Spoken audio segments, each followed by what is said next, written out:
The bitter December wind cut through the Chicago streets like frozen blades, but it wasn't the cold that made Damien Cross stop in his tracks that Christmas Eve. It was the little girl sitting on the concrete steps of St. Mary's shelter, her small body perfectly still, her brown eyes staring at nothing. She wore a thin purple jacket 2 sizes too big, the sleeves covering her hands completely. Her black hair was pulled into 2 uneven ponytails, and her brown skin looked ashen in the harsh streetlight. But what stopped Damien's heart was her absolute stillness. No fidgeting. No looking around. No shivering despite the cold. She sat like a statue, like someone who had forgotten how to be a child. Around her, the city buzzed with holiday chaos. Shoppers rushed past carrying bags of gifts. Cars honked. Christmas music played from nearby stores. But this little girl sat in complete silence, disconnected from the world around her. Damien had just left a charity benefit dinner where rich people had written checks while sipping champagne. He had written the largest check of all, $20 million to various children's charities, and felt nothing. The money meant nothing. His tech company generated that much in a single day. But this girl, sitting alone on Christmas Eve, made him feel something he couldn't name.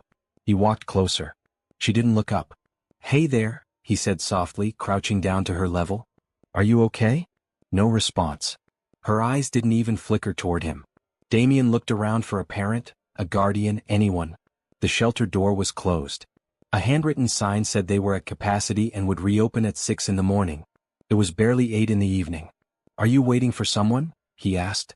Still nothing. The girl's hands remained hidden in her sleeves, her small shoulders hunched, her face expressionless. The shelter door opened and a tired-looking teenage boy stepped out carrying 2 thin blankets. He stopped when he saw Damien, his body immediately tensing. "I'm not bothering her," Damien said quickly, standing up and raising his hands. "I'm just concerned. It's freezing out here." The teenager, maybe 15 or 16, had the same brown skin and dark eyes as the little girl. He moved protectively toward her, draping 1 blanket over her shoulders. "We're fine," he said, his voice flat. "We're waiting for the shelter to open tomorrow." "Tomorrow? You're staying out here all night?" "We don't have a choice." The boy's jaw tightened. "They're full. We tried 3 other shelters. Everyone's full on Christmas Eve." Damien looked at the girl again. She still hadn't moved. The blanket draped over her like she was a mannequin. "Is she okay? Is she sick?" The teenager's face crumbled for just a second before he controlled it. "She doesn't talk. She hasn't talked in 4 months. Not since our mom died." The words hit Damien in the chest. 4 months. Mom had a heart attack at work. Arya was with her. She saw everything. The boy wrapped the second blanket around himself but stayed standing, alert. "She hasn't said a word since. The doctors say it's trauma.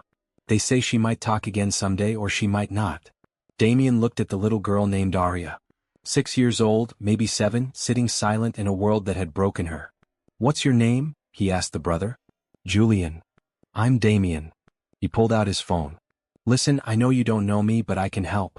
I can get you somewhere warm tonight. Somewhere safe." Julian's laugh was bitter. "Right. And what do you want in return?" "Nothing." Damien met his eyes. "I want nothing except to know that she's not sitting on frozen concrete on Christmas Eve." "Yeah, well, we've heard that before. Every adult wants something. I'm going to make you an offer, Julian, and I need you to really hear me." Damien put his phone away and crouched down again, this time meeting Julian's eyes directly. "Come home with me tonight. Bring your sister. I have a house with more rooms than I know what to do with. You can have your own rooms, warm beds, hot food. Stay tonight. Stay tomorrow. Stay as long as you need." Julian stared at him. "Why would you do that? You don't know us." "Because she deserves better than this." Damien gestured to Arya. "Because you both do. And because I have the ability to help, and what kind of person would I be if I walked away? A normal person. Everyone walks away. Then I don't want to be normal." Damien stood up. "Look, I get it. You don't trust me. You shouldn't trust me. We just met. But it's going to be 19 degrees tonight. She's already not speaking. What happens if she gets hypothermia? What happens if you both do?" Julian looked at his sister. For the first time, his tough exterior cracked. "I've kept her safe for 4 months. I've kept us together. Social services wanted to separate us, put her in a different home, but I ran. I couldn't let them take her. You won't be separated in my home. You stay together. That's non-negotiable. Why should I believe you?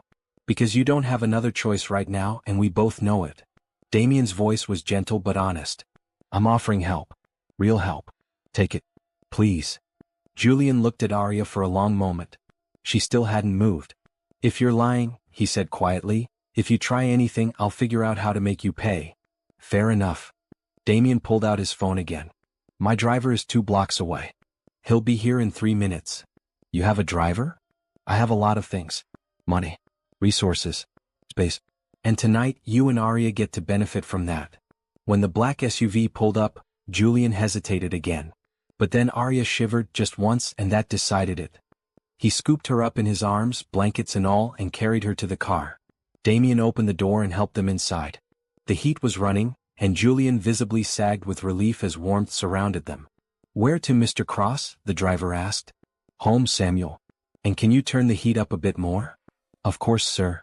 As they drove through the decorated streets of Chicago, Julian kept his arm around Arya, who remained silent and still. Damien watched them, his mind already working through logistics. Medical care. Counseling. Legal guardianship issues. Education for Julian. Therapy for Arya. He would handle all of it. What do you do? Julian asked suddenly. For work, I mean. To afford all this. I started a tech company when I was 19. We developed software for hospitals and medical facilities. We went public 3 years ago when I was 24. I'm 27 now. So you're rich? Yes. And you just randomly help homeless kids? I donate to charities. I've never brought anyone home before. Damien looked at Arya. But I've never seen someone who needed help quite like this. They pulled up to a 3-story stone house in Lincoln Park. Lights glowed from the windows, and a decorated tree was visible through the front bay window. Julian's eyes went wide. This is your house? This is one of my houses. Come on. Inside, warmth and the smell of pine greeted them. A middle-aged woman appeared from the kitchen, her eyes widening when she saw the 2 children. Mr. Cross, I wasn't expecting you to bring guests. Margaret, this is Julian and his sister Arya. They'll be staying with us. Can you prepare the 2 guest rooms on the 2nd floor? The ones with the connecting door? Of course. Right away. Margaret smiled at Julian and Arya. Are you hungry? I have pot roast and mashed potatoes keeping warm. Julian looked like he wanted to say no, but his stomach growled audibly. Yes, ma'am. Thank you. Damien led them to the dining room where a long table could seat 12. He pulled out chairs for both of them. Arya sat where Julian placed her, still silent, still staring at nothing. Margaret brought plates of food, and Julian ate like he hadn't seen a meal in days. He probably hadn't. Damien made note of that. Does she need something different? Damien asked, nodding to Arya's untouched plate. She eats. Just slowly. And only when I help her. Julian cut Arya's pot roast into tiny pieces and held a fork to her lips. Slowly, mechanically she ate. It was the saddest thing Damien had ever seen. After dinner, Margaret showed them to their rooms. They were beautiful spaces with comfortable beds, attached bathrooms and large windows overlooking the garden. Julian looked around like he'd stepped into a dream. This is real, he whispered. This is real, Damien confirmed. Tomorrow we'll talk about everything else. Tonight just sleep. Be warm. Be safe. What if social services finds us? Then we'll deal with it. Legally. I have lawyers. Good ones. We'll make sure you 2 stay together. Julian's eyes filled with tears he was too tough to let fall. Why are you doing this? Damien looked at Arya, who stood in the middle of her new room looking lost. Because somebody should. Because I can. And because maybe this is what I was supposed to do tonight instead of going home alone to this big empty house. He left them to settle in, but as he walked to his own room, he knew his life had just changed completely. He had looked into that little girl's empty eyes and seen something that broke him and made him want to fight at the same time. Tomorrow he would start making calls. Tonight, 2 kids who had been sitting on frozen concrete were sleeping in warm beds. It was the best thing he'd done with his money in his entire life. Have you ever walked past someone who needed help and wondered if you should stop? What would you have done if you'd seen Arya sitting there that Christmas Eve? Drop your thoughts in the comments below, and don't forget to subscribe for the rest of this story. You won't believe what happens next. Damien woke at 6 the next morning, Christmas Day, and immediately checked on his guests. He found Julian awake, sitting in a chair positioned where he could watch both the door and Arya's sleeping form. The teenager looked exhausted, like he hadn't slept at all. You can rest, Damien said softly from the doorway. You're safe here. That's what people always say right before things go wrong. But Julian's eyes were red-rimmed, and his body sagged with exhaustion. He couldn't fight anymore. When's the last time you slept through the night? I don't remember. Damien stepped into the room. Here's what's going to happen today. First, you're going to sleep. I'll sit with Arya. Then we're going to have breakfast. Then a doctor is coming to check you both over. After that, we'll talk about what comes next. A doctor costs money. I have money. We can't pay you back. I'm not asking you to. Damien sat in another chair near the window. Julian, I need you to understand something. I'm not keeping a tab. I'm not going to hold this over your head. I'm helping because I choose to help. You don't owe me anything except honesty. Julian stared at him for a long moment. Then his eyes drifted to Arya and something in him broke. Okay, he whispered. Okay. He fell asleep in the chair within minutes. Damien sat watching both children, marveling at how quickly his organized life had shifted. Yesterday he had been alone. Today he was responsible for 2 traumatized kids. His phone buzzed with a text from his sister Grace. Merry Christmas. Still coming by later? Yes. Need to tell you something when you get here. Mysterious. I like it. When Arya woke an hour later, her eyes found Damien and showed no reaction. No fear. No curiosity. Nothing. Good morning, Arya, he said gently. Your brother is sleeping. Are you hungry? No response. She sat up in bed and waited. Let's get you some breakfast, okay? She followed him downstairs like a small ghost, silent and compliant. In the kitchen, Margaret had prepared French toast, bacon, and fresh fruit. Arya sat where Damien indicated and ate slowly when he put food in front of her. Can you tell me what you like to eat? He asked. Maybe nod if you like something? Arya took another bite of French toast. That was her only answer. Julian appeared 20 minutes later, looking panicked. Where is she? Right here. She's fine. We're having breakfast. Julian's relief was visible. He sat next to Arya and immediately checked her over, making sure she was okay. The depth of his protective instinct was remarkable. After breakfast, Dr. Rachel Kim arrived, a pediatrician Damien had called before dawn. She was kind and thorough, examining both children with gentle efficiency. Julian is underweight and exhausted, but otherwise healthy, she told Damien privately. Arya is also underweight, and she's showing signs of selective mutism related to trauma.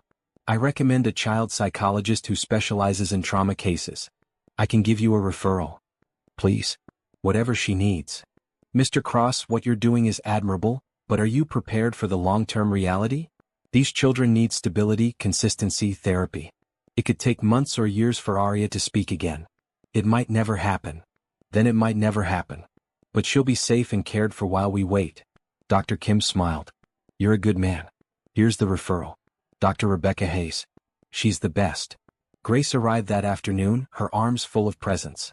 She stopped short when she saw Julian and Arya sitting in the living room. Damien. Who are these beautiful children? Grace, this is Julian and Arya Thompson. They're staying with me. Julian, Arya, this is my sister Grace. Grace set down her presents and crouched in front of Arya. Hi, sweetheart. I'm Grace. I like your purple jacket. Arya stared at her. Grace didn't seem bothered by the silence. She pulled out her phone and showed Arya a picture. See? I have a purple coat too. Purple is the best color, right? The tiniest flicker crossed Arya's face. Not quite a smile but something. Grace caught Damien's eye and understood immediately. Later, when they had privacy, he explained everything. You brought them home, Grace said, tears in her eyes. You actually brought them home. I couldn't leave them there, Grace. You should have seen her.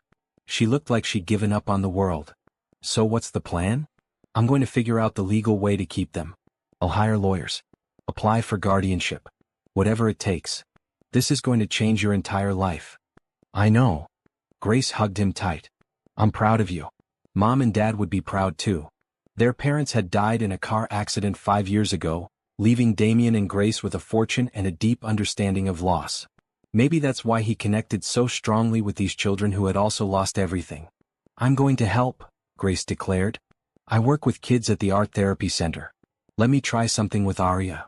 She spent the next hour sitting with Arya, not pushing, just drawing with colored pencils on large sheets of paper. Julian watched nervously, but Grace's calm presence seemed to soothe him too. By the end of the day, Arya had drawn her first picture. It was simple. A stick figure girl standing alone under a dark scribble of sky. No sun. No other people. Just one girl alone. Grace showed it to Damien later. This is how she sees herself. Alone in darkness. Then we change that, Damien said. Starting now. Over the next week, Damien transformed his home into a place where healing could happen. He hired Dr. Rebecca Hayes, who came 3 times a week to work with Arya. He enrolled Julian in an online high school program so he could finish his education. He bought clothes, toys, books, everything 2 kids might need. Julian resisted at first. This is too much. We don't need all this. Maybe you don't need it, but you deserve it.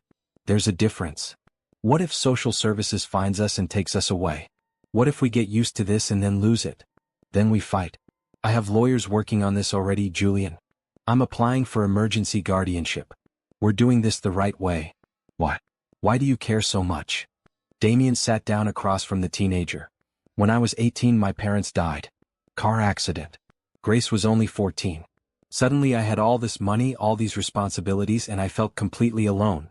I built my company partly to distract myself from the grief. I've spent 9 years being successful and empty. Then I saw Arya sitting on those steps and I felt something. Purpose. Like maybe this is what I was supposed to do with everything I've been given. Julian's eyes glistened. Our mom was a good person. She worked 2 jobs to take care of us. She never complained. Then one day she just collapsed and Arya was right there and she hasn't been the same since. I promised Mom I'd take care of her. I promised. You have taken care of her. You kept her safe for 4 months on your own. That's incredible. But you don't have to do it alone anymore. You really mean that? I really mean that. That night, Julian slept in his own room for the first time since they'd arrived. It was progress.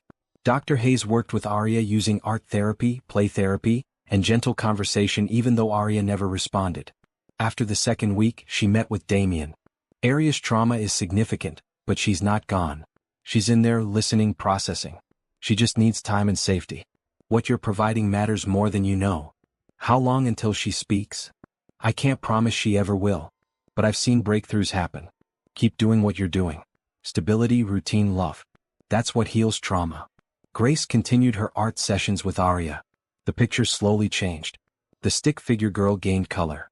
A house appeared in the background. Other stick figures showed up, labeled in Grace's handwriting as Julian, and Damien, and Grace. Arya was drawing her new world, one where she wasn't alone. Meanwhile, Damien threw himself into the legal process. His lawyer, Thomas Bradford, was confident but cautious. You have the resources and the character references. The fact that the children came willingly and that Julian is old enough to express preference helps. But there will be a social worker assigned to evaluate the situation. When? Soon. Her name is Camila Rodriguez.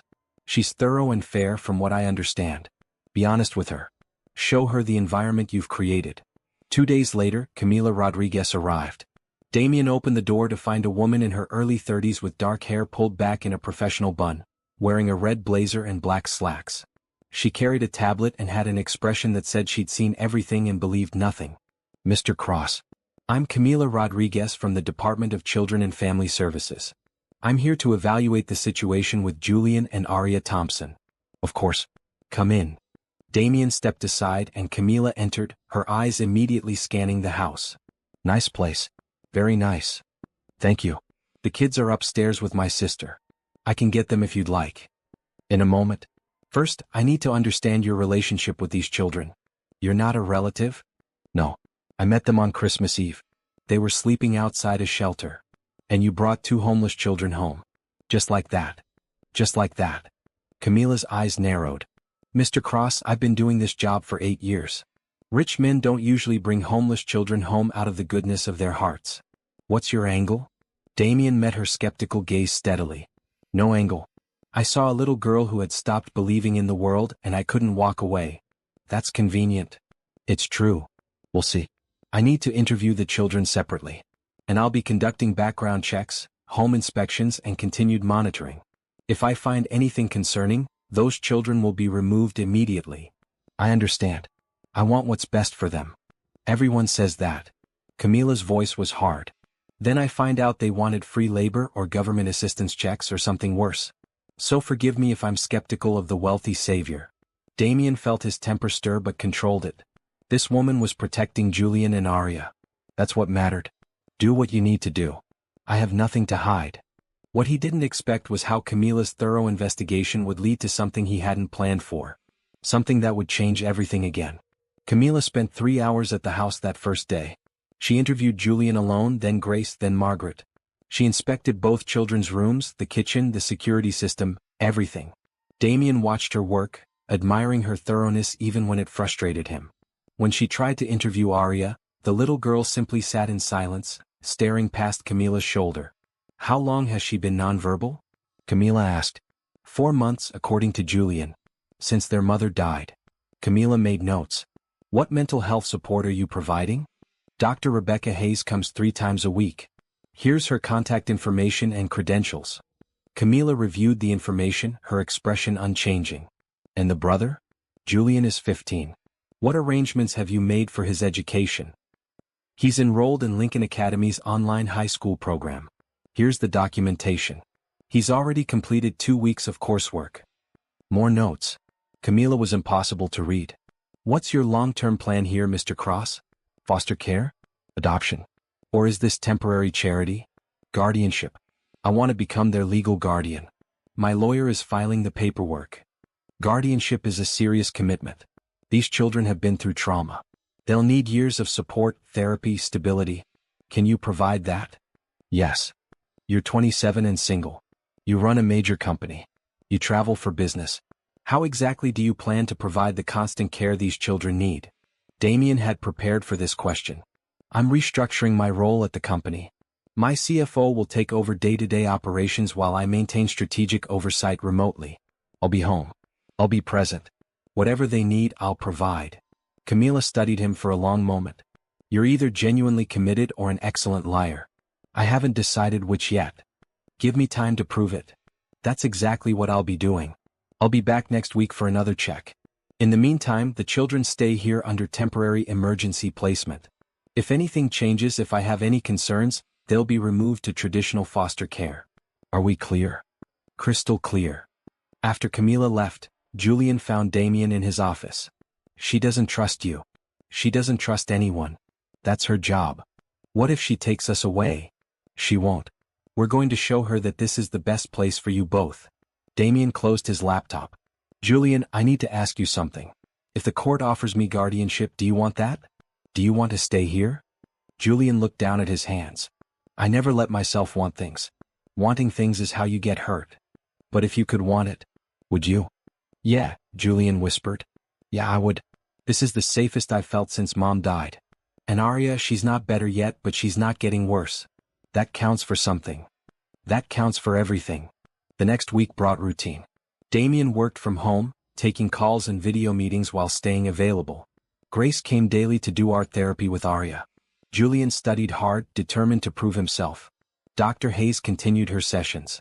And Camila returned as promised, watching everything with her sharp, suspicious eyes. Julian seems well-adjusted, she admitted after her second visit.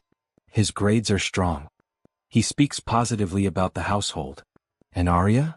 Dr. Hayes sent me her evaluation. She's cautiously optimistic about Arya's progress. The child is eating regularly, sleeping through the night and engaging minimally with art therapy. That's significant improvement from 4 months of crisis survival. So we're doing something right. Camila's expression softened slightly. You're doing a lot right. But I need you to understand the stakes. Arya may never speak again. Julian is carrying trauma that could surface in behavioral issues later.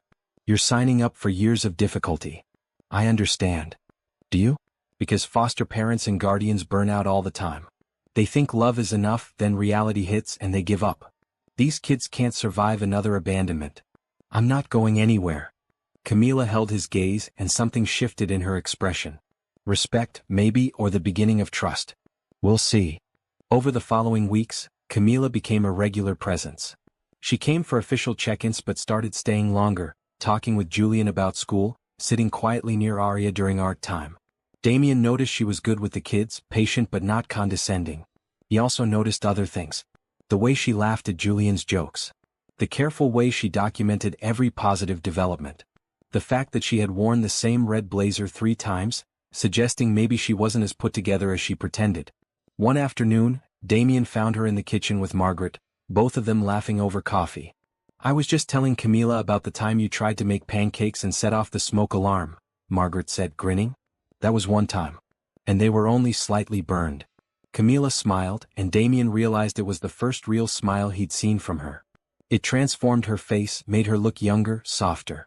You don't cook? She asked. I can order takeout like a professional. Does that count? Not even a little. They stood there smiling at each other for a moment too long. Margaret noticed and quietly excused herself. The kids are doing well, Camila said, suddenly professional again. Really well. I'll be recommending that the temporary placement continue while your guardianship application is processed. Thank you. Don't thank me. I'm just doing my job. But her eyes said something different. That night, Damien couldn't stop thinking about that smile. He told himself it was inappropriate. She was the social worker evaluating his case. He couldn't afford to complicate things. But the thought of her stayed with him anyway. The breakthrough came in week 6. Damien was reading in the living room when Arya walked in, one of her drawings in hand. She approached him silently and held out the paper. It was a picture of 4 people. A man labeled Damien. A boy labeled Julian. A woman labeled Grace. And a small girl in the center holding all their hands. Herself. Connected. This is beautiful, Arya, Damien said softly. Is this how you feel? Like we're all together? Arya looked at him with those huge brown eyes. And then, so quietly he almost missed it, she whispered one word. Stay. Damien froze. What did you say? Stay. Slightly louder this time. I want to stay. Tears blurred Damien's vision. You're talking. Arya, you're talking. She nodded. Just once. Then she put her small hand in his and held on tight. Damien called for Julian, who came running. When he saw Arya holding Damien's hand, his face crumpled. Did she? She spoke. She said she wants to stay. Julian dropped to his knees in front of his sister. Arya? Can you say something else? She looked at her brother and in a thin, rusty voice said, Hi, Julian. Julian sobbed. Just completely broke down, pulling his sister into his arms and crying like he'd been holding it in for months. Because he had been. Grace arrived minutes later, drawn by the commotion, and joined the group hug. Margaret cried from the doorway. It was messy and emotional and perfect. Dr. Hayes, when informed, called it a major breakthrough. The fact that her first words were about staying, about wanting to remain in this place, tells us everything. She feels safe. That's what unlocked her voice. Damien called Camila immediately. She spoke. Arya spoke. There was a long silence on the line. Then, what did she say? She said she wants to stay. She said hi to her brother. Camila, she's coming back. That's incredible. Camila's voice was thick with emotion. That's absolutely incredible. I wanted you to know. I wanted you to hear it from me. Thank you. Thank you for calling. They stayed on the line for a moment longer than necessary, neither hanging up. Damien, Camila said finally, using his first name for the first time. You did this. You gave her a reason to speak again. We all did it. You, me, Julian, Grace, Dr. Hayes. Everyone. No. You're the one who stopped on Christmas Eve. You're the one who brought them home. This is because of you. After they hung up, Damien sat holding Arya's drawing, feeling like his heart might burst. He had set out to save a child and ended up finding purpose he hadn't known he was missing. And maybe, just maybe, finding something else too. Someone else. But that was a thought for another day. Tonight was about Arya and the miracle of her voice returning. The rest would unfold in its own time. Arya's return to speaking was gradual. She didn't suddenly become a chatty child. Her words came in small doses, carefully chosen, often just 1 or 2 at a time. But each word felt like a victory. Julian, however, started to unravel. It began with small things. Forgetting assignments. Staying up too late. Snapping at Margaret when she asked if he'd done his homework. Damien noticed but initially chalked it up to stress relief, like maybe Julian had been holding himself together so tightly that Arya's breakthrough let him fall apart a little. But it got worse. 2 weeks after Arya spoke, Damien found Julian sitting on the back porch at 2 in the morning, staring into the dark garden. Can't sleep? Damien asked, sitting down beside him. I keep thinking about the night Mom died. Julian's voice was flat. Arya was with her at the restaurant where Mom worked. Mom was wiping down tables after her shift. Arya was coloring at a booth. Then Mom just collapsed. Arya tried to wake her up. She kept shaking her and saying, Mommy, wake up, but she never did. By the time the ambulance came, it was too late. Damien's chest tightened. That's horrible, Julian. I'm so sorry. Arya screamed for me. She called me crying from the restaurant manager's phone. I was at home and I couldn't get to her fast enough. By the time I got there, Mom was gone and Arya was just silent. She never spoke again. Not that night. Not at the funeral. Not when social services tried to separate us. Nothing. And you've been carrying her through all of it. I'm her brother. That's my job. But who carries you? Damien asked gently. Julian's face crumbled. Nobody. There's nobody. It's just been me trying to keep us both alive, trying to stay ahead of social services, trying to keep Arya safe. And I failed. We ended up homeless. I couldn't even give her a warm place to sleep. Julian, you were 15 years old. You did everything you possibly could. It wasn't enough. I should have had a plan. I should have figured out how to keep us in our apartment. I should have protected her better. You protected her perfectly. You kept her safe until someone could help. That takes incredible strength. Julian shook his head. The night we met you, I was out of options. The shelters were full. It was getting colder. I didn't know what we were going to do. I kept thinking about Mom and how disappointed she'd be that I couldn't take care of Arya. Your mom would be proud of you. You didn't give up. You didn't let them separate you. You fought for your sister every single day. Then why do I feel like I failed? Because trauma isn't logical. Because you've been in survival mode for months and now that you're safe, your brain is finally processing everything you've been through. Damien put a hand on Julian's shoulder. You need to talk to someone. A therapist like Dr. Hayes, but for you. I don't need therapy. I'm fine. Julian, you're sitting outside at 2 in the morning reliving your mother's death. You're not fine. And that's okay. You don't have to be fine. Julian was quiet for a long time. What if I talk to someone and they say I can't take care of Arya? What if they think I'm too messed up? That won't happen. Getting help shows strength, not weakness. It shows you're serious about healing. You really think Mom would be proud of me? I think she'd be amazed by you. Julian started crying then, really crying, and Damien held him the way he imagined their mother would have. The kid had been strong for so long, carrying weight no teenager should have to carry. The next day, Damien arranged for Julian to see Dr. Michael Torres, a therapist specializing in adolescent trauma. Julian was resistant at first but agreed to try. Meanwhile, Damien had another problem. His company needed him in San Francisco for a major investor meeting. He'd been handling everything remotely, but this meeting required his physical presence. I'll only be gone 2 days, he told Julian and Arya. Grace will stay here with you both. Margaret is here. Dr. Hayes will keep her regular schedule. We'll be okay, Julian said, but his eyes looked uncertain. Arya tugged on Damien's sleeve. Come back. His heart melted. I promise I'll come back. 2 days. That's all. Camila arrived that afternoon for her weekly check-in. She'd become more relaxed around them, more open. She sat with Arya looking at picture books, helped Julian with a history essay, and actually laughed at Damien's terrible jokes. You're leaving for 2 days? She asked when Damien mentioned the trip. I have to. It's important for the company. And the kids are okay with it? Julian says yes. Arya asked me to come back, which felt like progress and heartbreak at the same time. Camila smiled. She trusts you. That's huge. I don't want to break that trust. 2 days won't break it. You're allowed to have a life, Damien. You're allowed to work. It feels like I should be here. You've been here every day for 2 months. You're not abandoning them by going to one meeting. She paused. For what it's worth, you're doing an amazing job. I've seen a lot of placements. This is one of the best. Coming from you, that means a lot. They stood in the hallway and Damien noticed things he'd been trying to ignore. The way Camila tucked her hair behind her ear when she was thinking. The small scar above her left eyebrow. The kindness in her eyes when she looked at the kids. Camila, can I ask you something personal? Depends on the question. Why do you do this job? You said you've been doing it for 8 years. That's a lot of hard cases, a lot of heartbreak. She looked surprised. Because sometimes you get cases like this. Sometimes you see kids who were broken start to heal. That makes the heartbreak worth it. Do you have family? Kids of your own? No kids. My parents live in Arizona.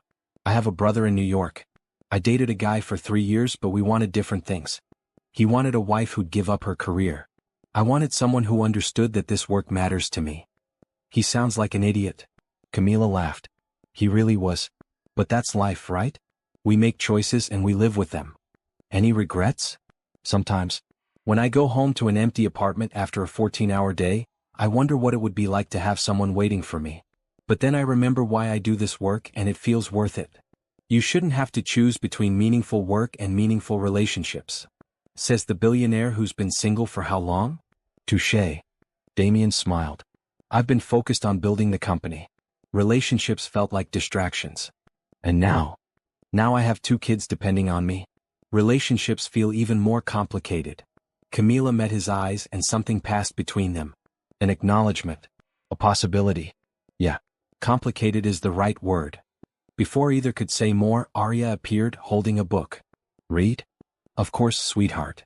Camila took the book and sat down with Arya, and the moment passed. Damien left for San Francisco the next morning. The meeting went well, but he checked his phone constantly, calling home twice a day. Grace sent him pictures of Arya drawing and Julian studying. Everything was fine. Still, he counted the hours until he could return. When he walked through the door 2 days later, Arya ran to him and hugged his legs. You came back. I promised I would. I always keep my promises. Julian looked relieved too, though he tried to hide it. How was San Francisco? Productive. But I'm glad to be home. That word, home, felt right. That evening, Dr. Torres called with an update on Julian's progress. He's opening up about his guilt surrounding his mother's death and his feelings of inadequacy about caring for Arya. This is good work, but it's going to take time. He needs consistency and support. He'll have both, Damien promised. Later, when both kids were asleep, Grace confronted him in the kitchen. You're falling for her. What? Who? The social worker. Camila. Don't play dumb. Damien sighed. Is it that obvious? To me it is. The question is, what are you going to do about it? Nothing. She's evaluating our case. I can't complicate that. And after the case is closed? After you have guardianship? Then maybe I'll see if she wants to get coffee and have a conversation that doesn't involve case files and home inspections. Grace grinned. She likes you too, you know. I've seen the way she looks at you. You're imagining things. I'm really not. But you're right to wait. The kids come first. The kids always come first. That's why you're going to be a great dad, big brother. Dad. The word settled into Damien's heart and felt right. He wasn't there yet, legally or emotionally, but he was getting closer. These kids were becoming his family. And maybe, when the time was right, his family could grow to include someone else too. Someone with dark hair and a red blazer and eyes that saw through his walls. But for now he had 2 kids who needed him. Everything else could wait. Spring arrived in Chicago with the slow unfurling of green leaves and warmer sunshine. It had been 3 months since Christmas Eve, and the changes in Julian and Arya were remarkable. Arya spoke in full sentences now, though she was still quiet and thoughtful. She attended regular school for the first time, a small private academy where the class sizes were manageable and the teachers understood her needs. She made one friend, a girl named Sophie, and came home talking about recess and reading groups. Julian had completed his sophomore year coursework and was excelling. He'd grown 2 inches, filled out from regular meals, and started smiling more often. Dr. Torres reported significant progress in their sessions. The guardianship hearing was scheduled for late May. Damien's lawyer was confident, and Camila's evaluations had been consistently positive. Camila herself had become part of their routine. She came twice a week now, officially for monitoring but increasingly for less formal reasons. She helped Julian with college research. She painted with Arya. She had dinner with the family more often than professional boundaries probably allowed. And she and Damien talked. Long conversations about everything and nothing. Their childhoods. Their dreams. Their fears. They danced around the attraction between them, but it was there, electric and undeniable. One Saturday afternoon, Grace took Julian and Arya to the museum, leaving Damien and Camila alone in the house. They sat in the garden, drinking iced tea, pretending this was normal. The hearing is in 3 weeks, Camila said. After that, my official involvement ends. And unofficially? Unofficially, I'd like to stay in their lives. If that's okay with you. It's more than okay. They care about you. We all do. Camila set down her glass. Damien, we should talk about what happens after the hearing. What do you mean? I mean the fact that we've been pretending we don't feel something when we're in the same room. I mean the fact that I think about you constantly and I'm pretty sure you think about me too. Damien's heart raced. You're right. I do. Think about you, all the time. The rules about social workers dating clients are complicated. As long as I'm on your case, anything beyond professional relationship is forbidden. But after the hearing, those rules don't apply anymore. So you've thought about this. Only every single day for the past month.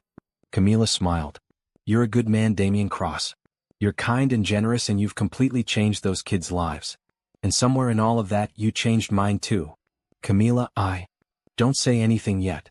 Wait until after the hearing. Wait until it's official and there's no question about my objectivity or the case being compromised. But after that, if you still feel the same way, maybe we could see if this thing between us is real. It's real. I already know it's real. Then waiting 3 more weeks won't hurt. She stood up. I should go. I have paperwork to file before the weekend ends. Damien walked her to the door.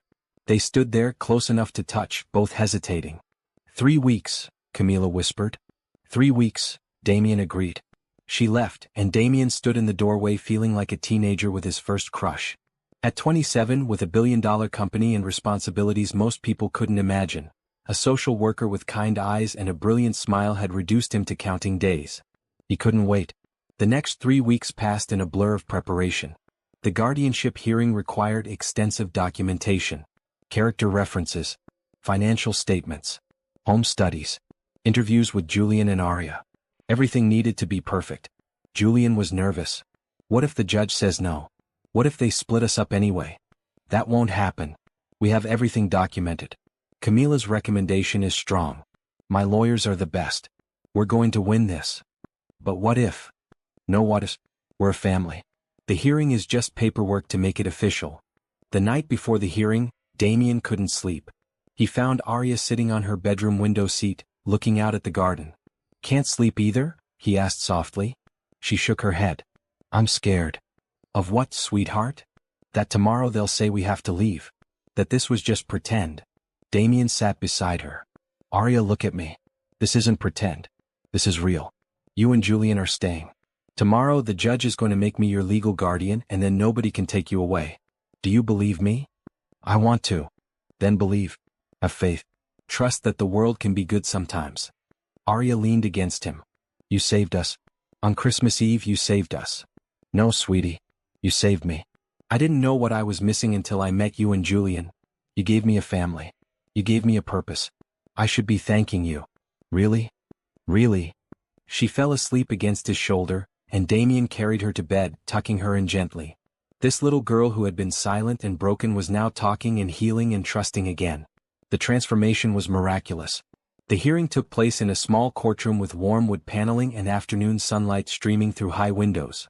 Judge Patricia Morrison presided, a woman in her 60s with sharp eyes and a reputation for fairness. Damien sat at one table with his lawyer, Thomas Bradford. Julian and Arya sat beside him. Across the aisle, Camila sat with representatives from DCFS. There was no opposing party. No one was fighting the guardianship. Judge Morrison reviewed the file for several minutes. Then she looked up. Mr. Cross, you've submitted an impressive application. Your financial resources are more than adequate. Your home is suitable.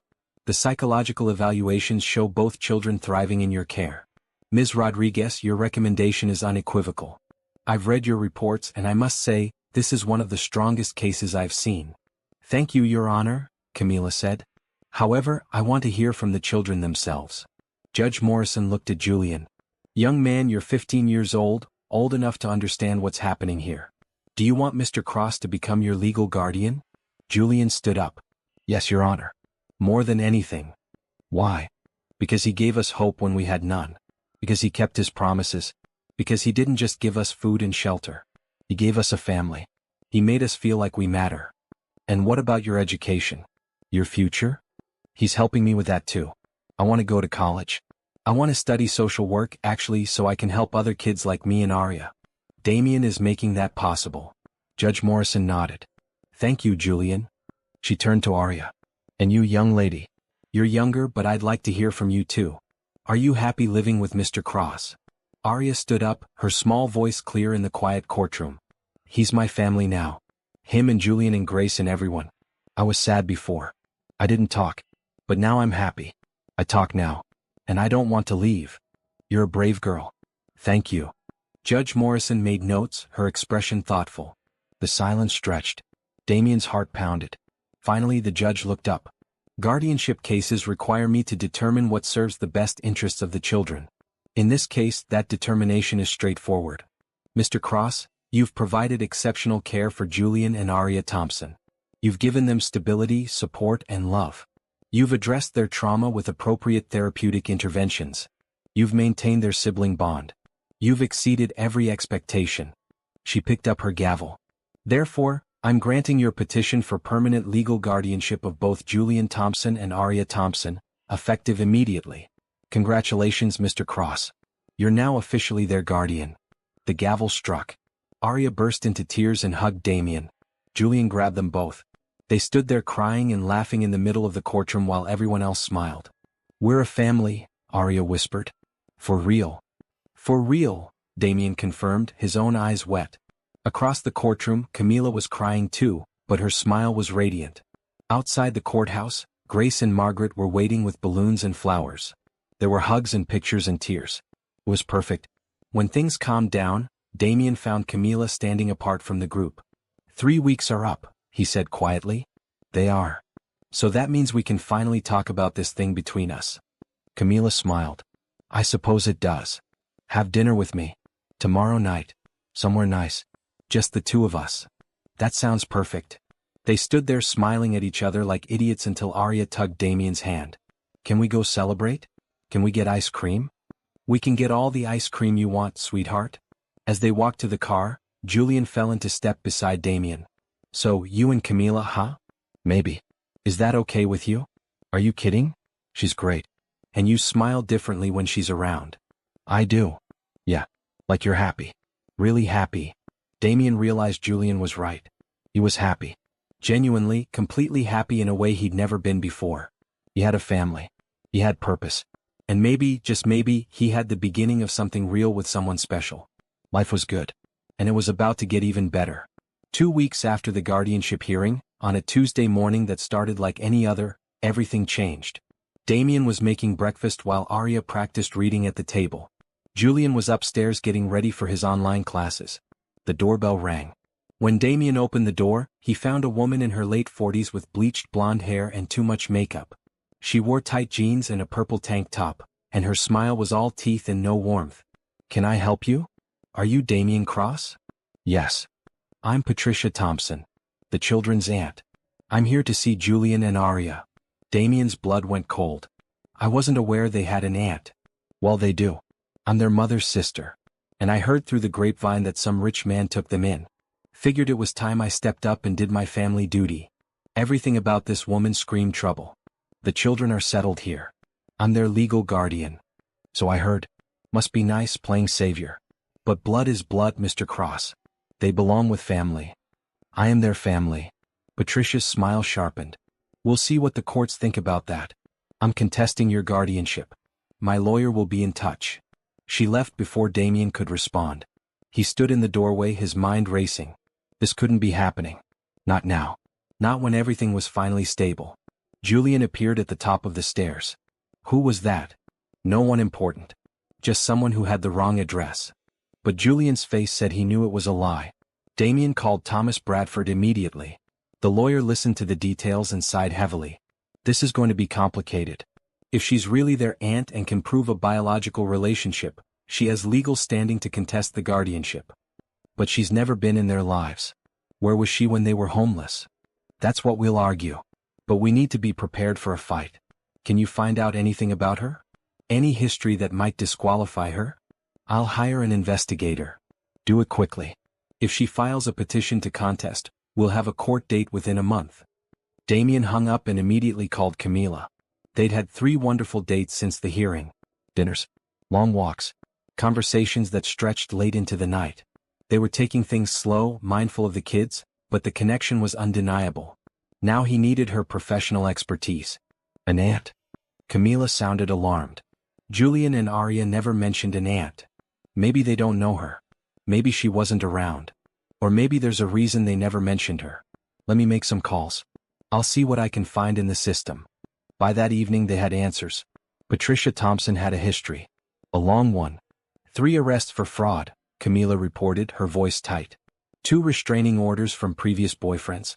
1 allegation of child neglect involving her own daughter 15 years ago. The case was dropped, but the reports are concerning. So she's completely unfit. On paper, yes. But she's cleaned up her record in recent years. No arrests in the past 8 years. She could argue she's changed. What do we tell the kids? The truth. They deserve to know what's coming. That night, Damien sat down with Julian and Aria. He explained who Patricia was and what she wanted. Aria's face went white. I don't know her, she whispered. I don't want to go with her. Julian's reaction was more complicated. Aunt Patty. I remember her. She came around sometimes when I was little, usually asking Mom for money. Mom said she was trouble. She said Patty made bad choices and we should stay away from her. Did your mom stay in contact with her? No. Mom cut her off when I was about 8. I haven't seen her since. So she's been absent for 7 years and now suddenly she wants custody. Damien's anger was barely controlled. This is about money. She thinks I'll pay her off or that she can access funds meant for you too. What do we do? Julian asked. We fight. We show the court that you're thriving here, that you're happy, that Patricia abandoned you when you needed family most. We win. What if we don't? We will. I promise. But that night, lying in bed, Damien wondered if it was a promise he could keep. Have you ever fought for something you believed in even when the odds seemed impossible? These kids deserve better than someone who only showed up when money was involved. If you're rooting for this family, hit that subscribe button and let me know in the comments what you'd do in Damien's position. The next weeks were intense. The investigator Damien hired uncovered more details about Patricia's life. Multiple failed businesses. Debts. A pattern of using people for financial gain. Her daughter, now 30, had no contact with her. She's basically a con artist, the investigator reported. She smells money and she's going after it. Thomas prepared their defense strategy. They would demonstrate Julian and Aria's progress, present Patricia's history, and argue that disrupting the children's stability would be harmful. The preliminary hearing was scheduled for 3 weeks out. Patricia showed up to court with a public defender, looking respectable in a navy dress and modest makeup. Your Honor, her lawyer began, my client is the children's biological aunt. She was unable to step forward sooner due to personal circumstances, but now she's ready to provide a family home for her sister's children. Judge Morrison looked skeptical. What personal circumstances prevented you from coming forward when the children were homeless? I was dealing with health issues and didn't know about their situation until recently. But you knew your sister had died? Patricia hesitated. Yes, but I assumed the children were being cared for properly. Thomas stood. Your Honor, Miss Thompson has a documented history of financial fraud and neglect. She had no relationship with these children for 7 years. She only appeared after learning of Mr. Cross's guardianship and his financial resources. This isn't about family. It's about money. Those are serious accusations, Judge Morrison said. Do you have evidence? We have records of Miss Thompson's criminal history, statements from her own daughter, and testimony from Julian Thompson about his mother's decision to cut contact with Miss Thompson due to her behavior. The judge reviewed the documents. Miss Thompson, these records are concerning. That was all in the past, Your Honor. I've changed. I'm sober now. I have a stable job. I just want to be there for my sister's kids. Then why didn't you try to find them before Mr. Cross entered the picture? Patricia didn't have a good answer. Judge Morrison set a full hearing for 1 month out. Both parties will have the opportunity to present their cases. I'll hear testimony from all relevant parties, including the children. Until then, the current guardianship arrangement stands. Small victory, but a victory. Outside the courthouse, Patricia approached Damien. You think you're so noble, but you're just a rich guy playing house. Those kids are my blood. Those kids are terrified of you. You're a stranger to them. We'll see what the judge thinks. She smiled coldly. Maybe we can work out a deal. You give me, say, $2 million and I'll drop the petition. So this is about money. Everything's about money, Mr. Cross. You should know that better than anyone. Get away from me and stay away from Julian and Aria. Patricia shrugged. See you in court. Damien watched her leave, his hands clenched into fists. Camila appeared beside him. She tried to extort you, didn't she? $2 million to go away. That's perfect. That proves her motives aren't about the children. Camila pulled out her phone. I recorded it. The conversation happened in public, so it's legal. You recorded it? I had a feeling she'd try something.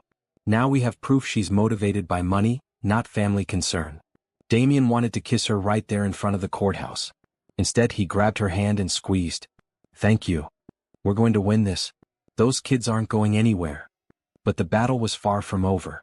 and the stress was starting to show on Julian and Arya. The month leading up to the full custody hearing was the hardest since Christmas Eve. Arya started having nightmares again. Julian became withdrawn, his grades slipping. The stability they'd built felt fragile, threatened by someone who had never cared about them before.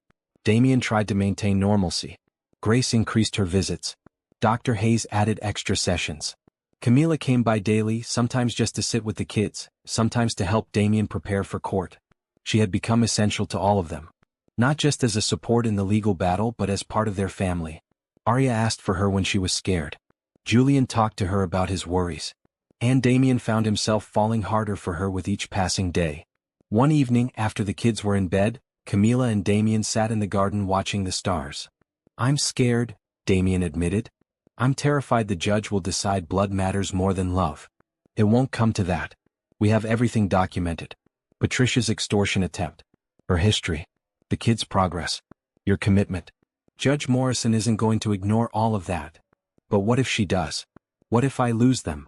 Camila took his hand. "Then we fight harder. We appeal. We do whatever it takes. But I don't think it will come to that." "How are you so calm?" "Because I've been doing this for 8 years and I've learned to recognize the cases that matter. This matters. You matter. Those kids matter. And I've seen Judge Morrison's track record. She prioritizes the children's well-being above everything else." Damien pulled her closer. "When this is over, assuming we win, I want to talk about us. About what we're becoming." "What are we becoming?" "Something real. Something lasting. I'm falling in love with you, Camila." She caught her breath. "Damien? I know it's fast. I know we're in the middle of a crisis. But I need you to know that when I think about the future, you're in it. You and Julian and Arya. All of you together." "I'm falling in love with you too," she whispered. "I tried not to. I told myself it was too complicated, too soon. But I can't help it. You're a good man, and you've made me believe in hope again." They kissed under the stars, gentle and sweet, a promise of what could be once the storm passed. The preparation for the hearing intensified. Thomas gathered character witnesses. Grace would testify. Dr. Hayes would present Arya's progress. Julian would speak about his mother's decision to cut contact with Patricia. And Arya, tiny brave Arya, insisted she wanted to testify too. "Are you sure?" Damien asked. "You don't have to do this, sweetheart." I want to tell the judge that I want to stay with you." Dr. Hayes worked with Arya to prepare her testimony, making sure she understood what would happen and that she could handle the pressure. Julian practiced his statement until he could deliver it calmly. The night before the hearing, Damien couldn't sleep. He found Arya in her room, sitting at her small desk, drawing.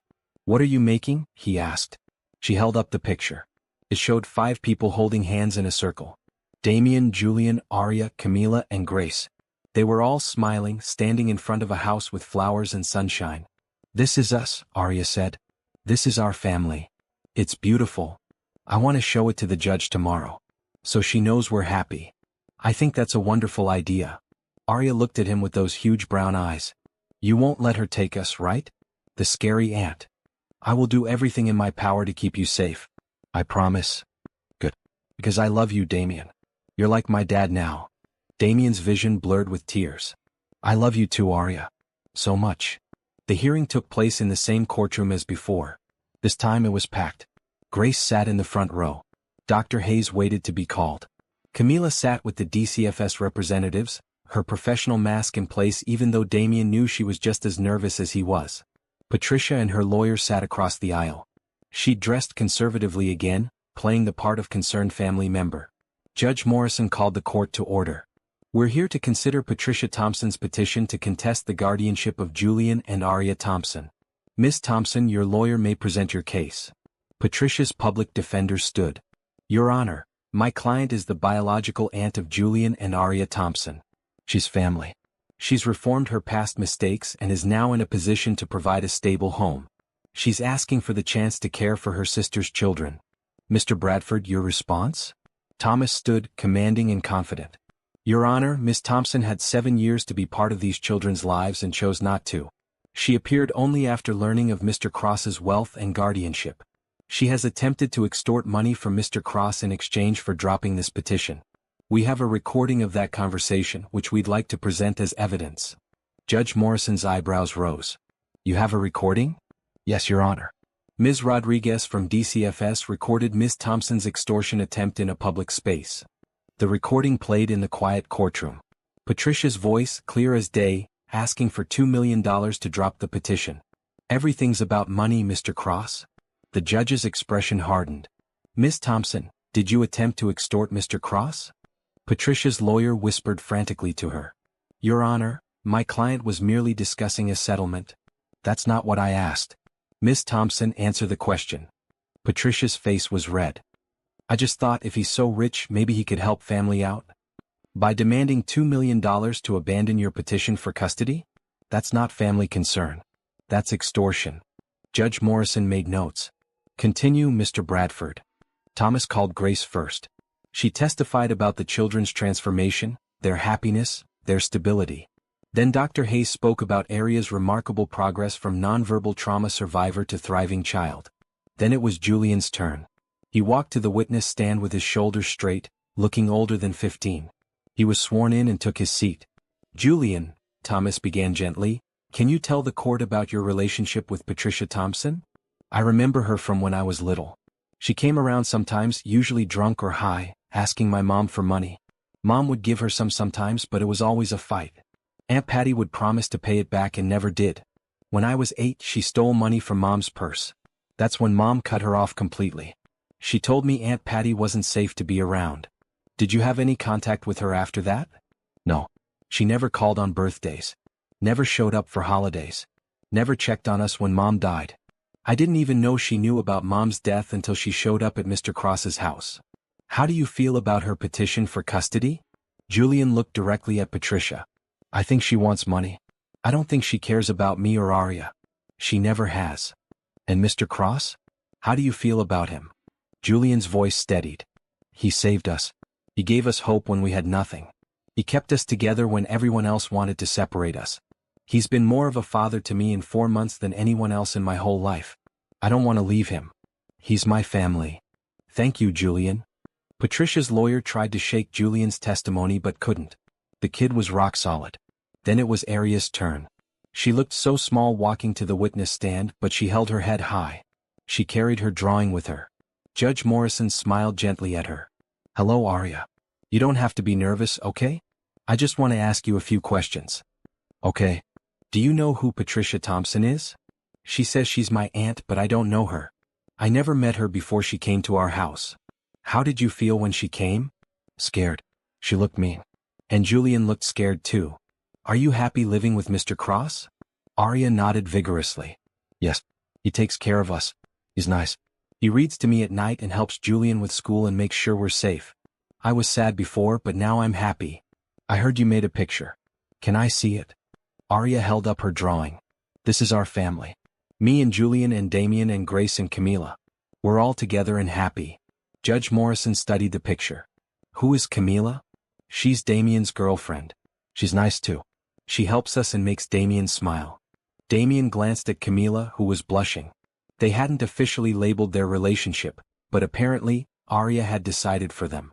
Aria, the judge said gently, if I asked you where you want to live, what would you say? With Damien. He's my family. I want to stay with him forever. Thank you, sweetheart. You did very well. As Aria left the witness stand, she walked straight to Damien and climbed into his lap, burying her face in his shoulder. He held her tight. Judge Morrison reviewed her notes for several long minutes. The courtroom was silent. Finally, she looked up. I've heard enough. Miss Thompson, your petition is denied. Patricia jumped to her feet. You can't do that. I'm family. You're a stranger to these children. You abandoned them when they needed family most. You attempted to extort money from their guardian. Your motives are transparent and reprehensible. This court's responsibility is to protect the best interests of Julian and Aria Thompson, and those interests are clearly served by remaining in Mr. Cross's care. The gavel struck. It was over. Aria started crying. Julian hugged them both. Grace cheered from the gallery. Camila smiled with tears running down her face. They had won.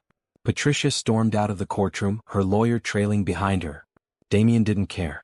He held his kids and felt lighter than he had in weeks. Outside, Camila pulled him aside while Grace distracted the kids with celebratory plans. So, I'm your girlfriend? She asked, smiling. According to Aria, yes. Is that okay? It's more than okay. It's perfect. He kissed her right there in front of the courthouse, not caring who saw. They'd won the battle. They'd protected the kids. And now they could finally move forward. Together. The relief after Judge Morrison's ruling was immense, but it didn't erase the trauma the hearing had caused. Aria's nightmares continued for another week. Julian was jumpy, constantly checking windows as if Patricia might appear. Even Damien found himself on edge, waiting for another shoe to drop. It's over, Camila reminded him during one of her now daily visits. Patricia has no grounds to appeal. The recording of her extortion attempt sealed it. I know. Logically, I know. But I keep thinking she'll find another way to hurt them. She won't. And even if she tried, we'd fight her again. Camila squeezed his hand. You need to let yourself relax. The kids need to see you confident. She was right. Damien made an effort to project calm confidence, and gradually the household began to settle again. Aria's nightmares faded. Julian's grades improved. Life found its rhythm. One evening, 6 weeks after the hearing, Damien gathered everyone in the living room. Julian, Aria, Grace, and Camila all looked at him curiously. I wanted to talk to you all about something important, Damien began. He looked at Julian and Aria. You've been with me for almost 6 months now. In that time you've become my family. Not just legally but in every way that matters. We feel the same way, Julian said quietly. Good. Because I want to make it official. I want to adopt you both. Not just guardianship but full adoption. I want to be your legal father. Aria gasped. Really? Really? If you want that too. Yes. Aria launched herself at him. Yes, yes, yes. Julian's eyes filled with tears. You want to adopt me? Even though I'm almost 16? Especially because you're almost 16. I want to be here for your graduation, your college years, your entire future. I want to be your dad, Julian. Julian broke down, crying in a way he hadn't since the day they met. Grace cried. Camila cried. Everyone cried. So it's settled, Damien said when everyone calmed down. Thomas will file the adoption paperwork. It should take a few months, but by the end of the year, you'll officially be Julian Cross and Aria Cross. That sounds perfect, Julian said. As they celebrated with ice cream and movies, Camila pulled Damien aside. That was beautiful. You're giving them everything they needed. I'm giving them what I needed too. Family. Purpose. Love. Speaking of love. Camila bit her lip. We've been together for 2 months now. Officially. And I want you to know that I'm serious about this. About us. I'm serious too. Good. Because these kids need stability, and I don't want to be someone who comes and goes. I want to be here. Consistently. For all of you. Damien cupped her face. Are you saying what I think you're saying? I'm saying I love you. I love Julian and Aria. I love the family you've built. And I want to be part of it permanently. I love you too. So much. He kissed her softly. Move in with us. What? Move in. Not just for the kids but for us. Let's build this life together. Camila's smile was radiant. Yes. Absolutely yes. They told the kids the next morning. Aria cheered and immediately started planning which room Camila should use. You should have the big guest room with the blue walls. It's the prettiest. Julian grinned. Does this mean you're going to get married eventually? Damien and Camila looked at each other. Maybe eventually, Damien said. Is that okay with you? It's better than okay. Camila's great. And you're happier when she's around. Everyone's happier when she's around, Aria added. Camila moved in 2 weeks later. Her apartment had been small and basic, and she admitted she loved the idea of living in a real home with people she cared about. Grace helped her settle in, and the kids decorated her room with welcome signs and drawings. It felt right. Natural. Like this was how things were always meant to be. The adoption paperwork moved forward. More interviews. More home studies. But this time it was joyful rather than stressful. Everyone could see this was a family choosing each other. In September, Julian started his junior year of high school in person at the same private academy Aria attended. He was nervous about being around other kids after so long alone, but he made friends quickly. He joined the debate team and discovered he loved arguing constructive cases. Aria thrived in second grade. She brought home paintings and stories and a growing confidence. Her teacher reported she was one of the most empathetic children in the class, always helping others and making sure no one felt left out. She's been where they are, Dr. Hayes explained during one of their now monthly check-ins. She knows what it feels like to be alone and scared. So she makes sure no one else feels that way. In October, Thomas called with good news. The adoption is approved. You just need to attend a final hearing where the judge will sign the order. It's a formality at this point. The hearing was scheduled for November 15th, just days before Thanksgiving. The night before, Damien couldn't sleep. Camila found him in the study staring at photos of the kids. Nervous? She asked. Excited? Scared? Grateful? All of it at once. She sat beside him. You've given them an incredible life. Tomorrow just makes it official. I keep thinking about that night. Christmas Eve. What if I'd walked past them? What if I'd convinced myself it wasn't my problem? But you didn't. You stopped. You cared. You changed 3 lives. 4, Damien corrected. You're part of this too. 4 lives then. Camila leaned her head on his shoulder. I love you, Damien Cross. And I'm so proud of you. I love you too. More than I can say. The adoption hearing was beautiful. Judge Morrison, the same judge who'd handled everything from the beginning, smiled as they entered. Mr. Cross, we meet again. Though this time under much happier circumstances. Yes, Your Honor. Thank you for everything. The hearing was quick. The judge reviewed the file, asked Julian and Arya if they wanted to be adopted, received enthusiastic yes from both, and signed the order. Congratulations, Cross family. Julian, Arya, you now officially have a father who loves you and will protect you for the rest of your lives. Mr. Cross, you have 2 wonderful children. Take care of each other. We will, Damien promised. Outside the courthouse they took family photos. Julian Cross and Arya Cross, with their new father and their soon-to-be stepmother, smiling in the autumn sunshine. Grace organized a celebration dinner at Damien's favorite restaurant. Friends and supporters came. Dr. Hayes, Margaret, Thomas Bradford, even Dr. Torres. Everyone who had helped them get here. During dessert, Damien stood to speak. I want to thank everyone for being part of this journey. Almost a year ago I was successful but empty. I had everything and nothing at the same time. Then I met 2 incredible kids who changed my life completely. Julian, Arya, you gave me purpose. You gave me love. You made me a father. And I promise to spend the rest of my life making sure you know how valued and loved you are. Julian raised his glass. To family. The ones we're born with and the ones we choose. To family, everyone echoed. Later, after the kids were asleep, Damien found Camila on the back porch looking at the stars. Happy? She asked. Beyond words. This whole year has been incredible. It's about to get even better. What do you mean? Camila turned to face him, her smile mysterious. I was thinking, since you've made Julian and Arya officially yours, maybe it's time for us to make things official too. Damien's heart stopped. Are you proposing to me? Maybe. Unless you want to propose to me first. He laughed and pulled her close. Camila Rodriguez, you walked into my life as a skeptical social worker and became the love I didn't know I needed. You made our family complete. Will you marry me? Yes. Absolutely yes. They kissed under the stars, the same stars that had watched them fall in love, the same stars that had witnessed a broken family become whole. Tomorrow they would tell the kids. Tomorrow they would start planning a wedding. Tomorrow they would take the next step.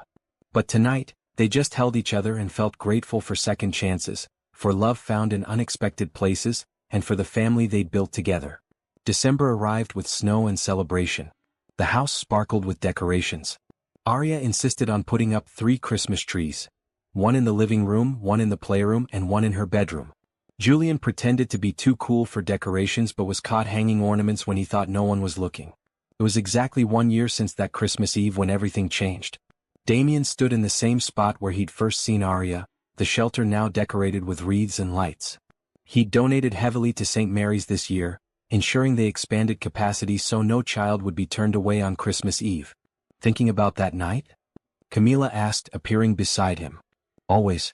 It feels like a lifetime ago and yesterday at the same time. You changed their lives. We changed each other's lives. They hadn't told Julian and Arya about the engagement yet. They wanted to wait until Christmas morning, make it part of the celebration. The weeks leading up to Christmas were busy. Julian was studying for midterms. Arya was in a school play playing an angel in the nativity scene. Camila was coordinating a surprise visit from her parents. Grace was planning the meal. Everything was coming together perfectly. On December 23rd, Camila's parents arrived from Arizona. Roberto and Lucia Rodriguez were warm, kind people who immediately fell in love with Julian and Arya. Lucia cooked traditional Mexican food, filling the house with delicious smells. Roberto taught Julian to play chess and let Arya help him build a puzzle. You've done well, Roberto told Damien privately. These children are happy. Healthy. Well, that's everything. Thank you, sir. And my daughter. She's happy too. Happier than I've seen her in years. She makes me happy too. Good. Because if you hurt her, I know where you live. Roberto smiled to show he was mostly joking. Christmas Eve arrived with snow and magic. They attended service at a local church, then came home for a quiet dinner. Arya was so excited she could barely sit still. Tomorrow is Christmas. And it's been one whole year since you found us, she told Damien. That means we get 2 celebrations. That's right, sweetheart. After the kids went to bed, the adults stayed up arranging presents and filling stockings. Damien had gone overboard, buying everything he thought Julian and Arya might want or need. Bikes, books, art supplies, clothes, electronics, everything. You're spoiling them, Grace teased. That's my right as their father. At midnight, Camila touched his arm. 1 year ago you made the best decision of your life. Best decision of my life so far. I've got an even better one planned for tomorrow. Christmas morning dawned bright and cold. Arya burst into Damien's room at 6, jumping on the bed. It's Christmas. Wake up. Julian appeared more sedately but with equal excitement. They gathered in the living room, where the tree sparkled with lights and presents overflowed from underneath. The opening of gifts took over an hour. Squeals of delight. Hugs. Thank yous repeated over and over. Julian got the laptop he needed for school plus art supplies for a graphic design hobby he'd mentioned wanting to explore. Arya got dolls, books, a kid-friendly camera, and a bicycle with training wheels. When the chaos settled, Damien stood up. I have one more gift. But this one is for all of us. He pulled Camila to her feet. Julian and Arya looked curious. This past year has been the best year of my life, Damien began. I found you too and you became my kids. My family. But the family isn't quite complete yet. He turned to Camila. Because this incredible woman walked into our lives and made everything better. Camila's eyes sparkled with tears. Damien dropped to one knee. Arya gasped. Camila, I asked you this privately but I want to ask again in front of our family. Will you marry me? Will you be my wife and be a mother to Julian and Arya? Yes. Camila laughed through tears. Yes, I'll marry you. Damien slipped the ring on her finger, a beautiful emerald surrounded by diamonds. They kissed while Arya cheered and Julian grinned. We're getting married? Arya asked. Like a real family? We're already a real family, Camila said. But yes, we're making it official. Can I be the flower girl? Of course. Julian looked at Damien. Can I be your best man? I was counting on it. Grace started crying. Roberto and Lucia congratulated them. Margaret brought out champagne for the adults and sparkling cider for the kids. They spent Christmas Day celebrating everything. The engagement. The adoption. The family they'd built. The love that had grown in unexpected ways. That evening, after everyone else had gone to bed, Damien and Camila sat by the Christmas tree. 1 year ago I was alone, Damien said. Successful but empty. Now I have everything. We have everything, Camila corrected. 2 amazing kids. A family. Each other. When should we get married? Spring? Something simple and beautiful. Just family and close friends. Sounds perfect. They sat in comfortable silence, watching the tree lights twinkle. Outside, snow fell gently, covering the world in white. Do you believe in fate? Camila asked. I didn't used to. But now yes. I think I was meant to walk past that shelter on Christmas Eve. I think I was meant to see Arya and stop. Everything that's happened since has felt inevitable in the best way. I was meant to be assigned your case. I was meant to fall in love with you and the kids. We were meant to find each other. All of us. One family built from broken pieces. Damien pulled her close. I love you, Camila Rodriguez, soon to be Cross. I love you too, Damien Cross. Today, tomorrow, and forever. The Christmas lights twinkled. The house was warm. Upstairs, 2 children slept peacefully, no longer afraid, no longer alone. They were loved. Protected. Oh.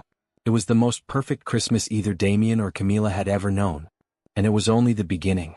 Winter gave way to spring with the slow unfurling of flowers and warmer days. Damien and Camila set their wedding date for May 15th, exactly 5 months after Christmas and 18 months after that fateful Christmas Eve. The planning was joyful chaos. Arya insisted on helping choose flowers and trying on flower girl dresses. Julian worked with the caterer to design a menu that included foods from everyone's heritage. Grace coordinated everything with the precision of a military operation. They decided on a garden ceremony at the house. Intimate. Beautiful. Surrounded by the people who mattered most. In March, Julian got his acceptance letter to Northwestern University. He'd applied for early admission with a full scholarship, planning to study social work just like he'd promised. "I got in," he yelled, running through the house waving the letter. "I actually got in." Damien hugged him tight. "I'm so proud of you. Your mom would be so proud. I wish she could see this. See us. She can. I believe that." Julian's eyes glistened. "I'm going to help kids like me and Arya. Kids who get lost in the system. I'm going to make sure they find families like we did. You're going to change lives, Julian. Just like you changed mine." Arya continued to flourish in school. She was reading at a 4th grade level despite being in 2nd grade. Her teacher recommended testing her for the gifted program. She'd made 5 close friends and was invited to birthday parties every weekend. "I'm popular," she told Damien with wonder. "People like me. Of course they like you. You're kind and smart and funny. I used to think nobody would ever like me again after I stopped talking. But you found your voice. And now everyone gets to hear how amazing you are." Dr. Hayes officially closed Arya's case in April. "She's healed remarkably. There's no need for continued therapy. She's a healthy, happy child." It was the best news Damien could have received. The week before the wedding, Damien's lawyer called with final paperwork details. The adoption was complete. The name changes were official. Everything was legal and permanent. "You've got a beautiful family, Damien," Thomas said. "I'm honored I got to be part of making it happen. Thank you for everything, Thomas. We couldn't have done it without you." The wedding day arrived with perfect weather. 72 degrees, sunny, with a light breeze that made the garden flowers dance. White chairs lined the lawn. An arch covered in roses stood at the front. A small string quartet played softly. 50 guests arrived. Close friends. Business colleagues. People who had supported them. Dr. Hayes and Dr. Torres. Margaret. Roberto and Lucia. Thomas Bradford. Even Judge Morrison accepted the invitation. Damien stood at the altar with Julian beside him, both wearing navy suits. Grace stood on the other side as maid of honor. Arya waited at the back in a white dress with purple flowers, holding a basket of rose petals. The music changed. Arya walked down the aisle first, carefully dropping petals and smiling at everyone. Then Camila appeared on her father's arm. She wore a simple ivory dress that flowed like water. Her dark hair was loose with flowers woven through it. She carried a bouquet of purple roses, Arya's favorite color. She was the most beautiful thing Damien had ever seen. Roberto placed her hand in Damien's and whispered, "Take care of her." "Always," Damien promised. The ceremony was perfect. They wrote their own vows. Camila went first. "Damien, when I met you, I was sure you were too good to be true. Rich men don't rescue homeless children out of pure kindness. But you proved me wrong. You showed me that good people still exist. You built a family out of love and hope. You gave Julian and Arya everything they needed. And somehow you gave me everything I needed too. I love you. I love our family. And I promise to spend every day making sure we all know we're loved." Damien took a breath. "Camila, you walked into my house looking for problems and found something worth believing in instead. You protected Julian and Arya when they needed it most. You challenged me to be better. You made me laugh. You made me whole. This family isn't complete without you, and neither am I. I promise to love you, support you, and cherish you for the rest of our lives. You're my partner. My love. My everything." There wasn't a dry eye in the garden. The officiant pronounced them husband and wife. They kissed while everyone applauded. Julian and Arya ran to hug them both, and the 4 of them stood together, a family in every way that mattered. The reception was beautiful. Dancing under string lights. Toasts that made everyone cry and laugh. Cake decorated with sugar flowers. Joy in every moment. Julian gave a speech. "A year and a half ago, my sister and I were sitting on frozen concrete with nowhere to go. We'd lost everything. We'd given up hope." Then Damien stopped. He didn't have to. He could have walked past us like everyone else did. But he stopped and he cared and he saved us. He gave us a home, a family, a future. And now he's married Camila, who's been just as important to our healing. So I want to say thank you. Thank you for seeing us when we were invisible. Thank you for loving us when we were unlovable. Thank you for being our dad. We love you both." Damien couldn't speak. He just hugged Julian while Camila cried beside him. As the sun set and the party continued, Damien found a quiet moment with his new wife. "Happy?" he asked. deliriously. You. More than I knew was possible. They looked at their family. Julian dancing with Grace. Arya running around with Camilla's young cousins. Margaret laughing with Dr. Hayes. Everyone happy. Everyone loved. We did it, Camilla said. We built something beautiful. We really did. 6 months later, in November, Damien stood at Julian's high school graduation. His son was valedictorian, giving a speech about overcoming adversity and choosing hope. Northwestern was waiting. The future was bright. Arya was thriving in 3rd grade, still making straight A's and collecting friends like precious gems. Camilla had started her own nonprofit, helping train social workers in trauma-informed care. She was changing the system from inside. And Damien had found his purpose. Not just in running his company but in being a father, a husband, a force for good in the world. One evening, as they sat together watching the kids play in the garden, Camilla rested her head on his shoulder. Do you ever think about that Christmas Eve? What your life would be like if you'd walked past them? Sometimes. But it's hard to imagine. There's so much a part of me now. Like they were always meant to be here. They were. You all were. This family was always meant to happen. I believe that. I really do. Arya ran over, breathless and happy. Damien, Camilla, come see what Julian and I built. It's a fort. A fort? Damien asked, letting her pull him up. The biggest fort ever. Come on. They followed her to the massive structure of blankets and chairs, where Julian grinned from inside. Welcome to Fort Family. Password is love. Good password, Camilla laughed. They all crammed inside the blanket fort, sitting in a circle with flashlights. Arya told stories. Julian made them laugh. Camilla held Damien's hand. They were happy. This was everything. This messy, beautiful, unexpected family was everything. As Damien looked at each face illuminated by flashlight glow, he thought about the journey. The frightened little girl on frozen concrete. The terrified teenager protecting his sister. The skeptical social worker. The second chances. The healing. The love that grew from brokenness. He thought about all the choices that led here. The decision to stop. The decision to help. The decision to open his heart and his home. The decision to fight for these kids. The decision to love Camilla. Every choice mattered. Every choice led here. What are you thinking about? Camilla asked softly. How lucky I am. How grateful I am. How much I love all of you. We love you too, Arya said, snuggling close. To the moon and back, Julian added. Forever and always, Camilla finished. They sat in their blanket fort, this family built from hope and chance and love, and knew they were home. Not the house. Not the money. Not the material things. Each other. Together. They were home. And they would never be alone again.